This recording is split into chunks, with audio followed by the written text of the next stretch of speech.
Matter करती है, quantity doesn't matter. आप 50 MCQ कर रहे हो लेकिन आप बहुत ध्यान से कर रहे हो।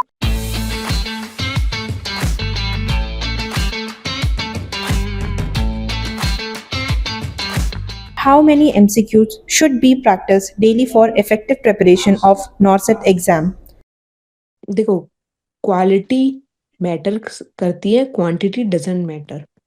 आप मान लो 50 MCQ कर रहे हो लेकिन आप बहुत ध्यान से कर रहे हो।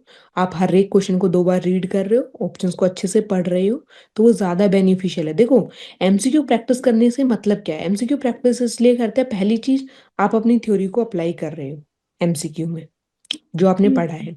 सेकंड चीज, कि आप एग्जाम में बैठोगे, जब आप एमसीक्यू को देखोगे तो कैसे आप करेक्ट आंसर तक पहुंच सकते हो।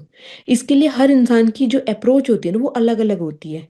अब मान लो आपने ये सोच लिया कि मेरे को 100 क्वेश्चन प्रैक्टिस करने हैं, और मान लो आपके पास आज सिर्फ आधा घंटा है प्रैक्टिस के लिए, तो आधे घंटे में आप 50 क्वेश्चन लगाने के लिए ट्राई करते हो। आप क्वेश्चन को अच्छे से नहीं पढ़ते, आप कर किए जा रहे हो, क्वेश्चन गलत हो रहे हैं, आप समझ रहे हो कि क्वेश्चन गलत हो रहे हैं, फिर आप अपने आप को ये समझा रहे हो कि नहीं, ये क्वेश्चन मेरे को आता था, मेरे को पढ़ने में गलती हो गया।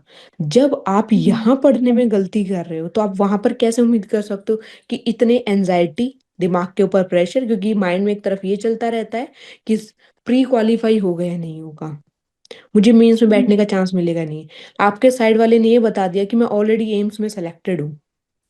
ऐसा मिलता है सेंटर्स में कि ऑलरेडी सिलेक्टेड है, वो आपको ये बता देगा कि मैं ऑलरेडी सिलेक्टेड हूँ, मेरी लास्ट नोसेट में ये रैंक आई थी। आपको लगेगा यार मेरा तो नहीं होगा, पता नहीं मेरा होगा या नहीं होगा।